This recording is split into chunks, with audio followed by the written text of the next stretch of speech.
What's up, guys? Welcome to Daily Dose of Reddit. This is your host, Zach, and today's subreddit is r/EntitledParents. This story's called, I expect you to build my son a game and I expect you to do it for whatever I pay you. For context, I work at a cafe in the downtown core of the city I live in. Today I was taking advantage of a lull between customers to talk to a friend about game design, and more specifically, a game I'm dreaming of developing one day.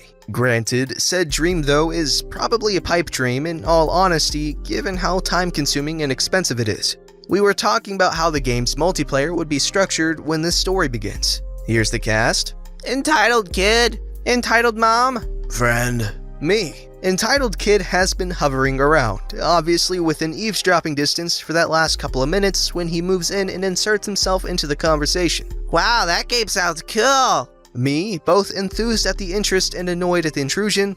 Thanks, I guess. What's it called? Where can I get it? It's not even built, it's just an idea. Yeah, but what's it called? Is it on Xbox? It's not an actual game, kid. It's just an idea in OP's head. What? Why not? Because I have no time or money? What? Can't you make time? And you make money here. Spend it on making that game. It's gonna cost a hell of a lot more than my wage here. Liar. Excuse me? If you're gonna keep lying like that, I'm gonna get my mom to pay you. Then you'll have no more excuses. Sure, go right ahead. Entitled Kid runs off, and we keep talking about making the game when Entitled Mother butts into the conversation without warning, stopping us by basically shoving a hand in friend's face to stop him. Hi there, I'm Entitled Kid's mother. He said you play a game that he wants to play and that you aren't telling him the name. We're not telling you the name because it doesn't have one yet. Entitled Mother, already getting angry. How can a game not have a name yet? How do you expect someone to find it on Bing? Yes, she actually said Bing. We're still laughing about it now.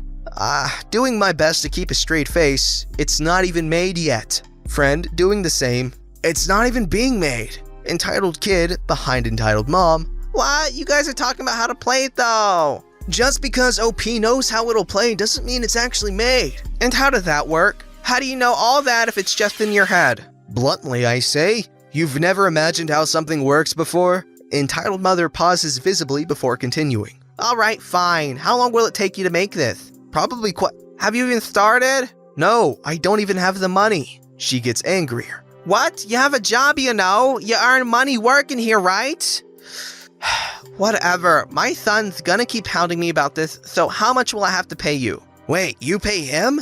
Yes. You wanna pay me? Yes. To make this game? She's going red-faced. Yes! How much? Stop being lazy and spit it out! I pause for a few moments to think of an answer. $500,000. $500,000? To pay for staff, development PCs, software licenses, data centers, cloud storage and servers. I'd need to buy more or rent an office. BS, here's what's gonna happen. You're gonna make this game for me, and you're not gonna lie about the price. I'm paying you $80 like any other game out there and nothing more. I wanna play the beta! Entitled Mother listening to Entitled Kid. And you're gonna have a beta ready for my son next week. I won't. Excuse me? I'm paying you, so I expect you to do your job. And I expect you to have it ready by this time next week. Me, deadpan? I'm not working this day next week. Well, then you better come back here to meet me, otherwise I'm not paying you. Okay, I'm not working, so I'm not coming in. Enough. Beta, here this time next week, or I'm not paying you. Entitled Mother and Entitled Kid leave at this point. Honestly, I hope they do come back. My manager was watching in the background and she got a good laugh out of it all. Both her and I are actually kinda hoping Entitled Mother and Entitled Kid come back next week. If they do, we'll update you all. Okay, that's pretty funny. $80 for a game development? Yeah, right. Game development can be insanely expensive because it's a lot of work to do. Like, literally nothing in the game happens unless they coded it in there, physically. They have to physically code that crap. Every single part of a game. If it's in there, they had to code that. Okay, I'm getting redundant at this point, but you get the gist. This story's called, Karen Wants My Shiny Pokemon for Her Son. Got a Halloween one for you, featuring my misadventures playing Pokemon Go. Here's the cast. There's me, Matilda, because Karen is overused and she seemed like an odd duck. Officer. So I'm a coffee addict. I know, shocker. And as a coffee addict is likely to do, this morning I went for a stroll down to the Golden Arches for a cup of joe. And because walking and doing nothing is boring, I decided to play some Pokemon Go while I walked to get that sweet cup of magical bean juice. The walk there was pretty uneventful, a couple people just milling about doing their own thing. Get to McRichard's and get my sweet ambrosia and step outside. Proceed to whip out my phone and take the long way home to hit a couple stops and enjoy my coffee. I'm walking up to my first and what would turn out to be my last stop and spy our would-be antagonist and the demon she decided was a cute pet at the stop sitting at the heater that was in the gazebo built at the stop. I'm a few feet away and it happens. Cue Pokemon battle music. A wild shiny Misdreavus appears. To be fair, I had a lucky egg going. I load that sucker up with a berry and throw a great ball at it. I catch it, and in my drowsy excitement, I shout an exuberant, "Heck yeah!" This draws the ire of our antagonist. "Hey, don't swear, there are children around!" Reasonable reaction, I guess. I accept I'm in the wrong there. I did know Crotch Goblin was near, yet I still swore. My bad. Kid was like 6, so meh, I'll just head out. "Oh, sorry miss, I got a little too excited. Won't happen again. I'm just passing by, so I'll be out of your hair soon." "Good. What on earth would make you swear around a child?" "I'm playing Pokemon on my coffee run and just caught a shiny ghost I've been hunting. I got a little too excited and got carried away. My brain is still at the bottom of my cup." "Well, you owe my son something for what you did. Give him that Pokemon now." I'm going to assume a bunch of you know how that game works with trading. But for non-nerds, here's the TLDR. I can't give her Spawn, a rare Pokemon, without us playing together for way too long for a 28-year-old man to be chilling with a 6-year-old. Yeah, that's not gonna happen. Matilda resisting the urge to ask for my manager. "Excuse me?" Not gonna happen. I'm not giving your son anything. Not just that, I can't. "What do you mean you're not giving my son anything?" Exactly what I said. She finally mega evolves to a full-blown Karen. "You will give my son that freaking Pokemon now, you POS, or I will call the police and charge you with harassment." Me pointing at the camera in the park that watches the bums sleep in the gazebo.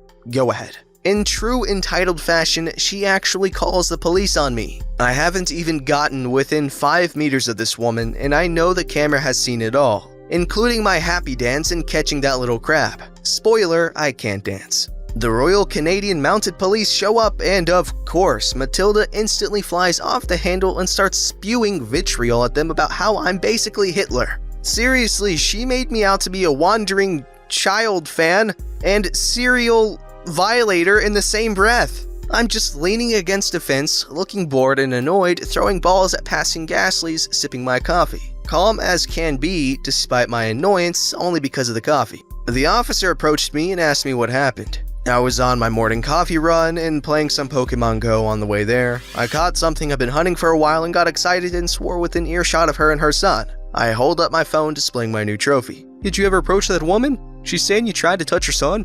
I haven't even been within a few meters of her. Check the camera. I've been here listening to her screaming at me because I accidentally said frick near a child and wouldn't do as she demands and give her child a rare Pokemon by way of apology. Matilda hears the word camera and goes white. Evidently, she missed me pointing right at it. She tried backpedaling really fast while the other officer is off checking the footage in his cruiser. He returns with his cuffs out. Not for me though, for her. They asked me if I wished to press charges. I told them yes. She was booked for filing a false police report, lying to an officer, and I'm not sure what else. I'll find out later. I'll update when I get more information. Come on, Matilda, Karen, woman, thing, person. Our boy here was just playing some Pokemon. So, Pokemon, go screw yourself. Ha ha. This story's called Entitled Trashy Parents with Their 3 Brats on Our Plane 1. This story happened to me very recently. A little backstory. My girlfriend and I wanted to go on vacation this October. So we looked around and booked a nice hotel inn and flights to Greece. The story is pretty long, so I'll split it into 2 posts. One post for the trip from Germany to Greece and one for the trip from Greece to Germany. Unfortunately, we had the same family on both of our flights. But now, without further ado, let's introduce the cast. Entitled Mom, Entitled Dad, Brat 1, Brat 2, Brat 3, my girlfriend, me, flight attendant. Our wonderful story begins in the departure hall of a mid-sized German airport that shall not be named here. Me and girlfriend just got through security and sat down on one of the benches near the gate that was printed on our tickets. A couple of minutes after we sat down, the family I described above entered the departure hall. While Brat 3 was relatively quiet, Brat 1 and Brat 2 fought over who gets to use the tablet they had with them first.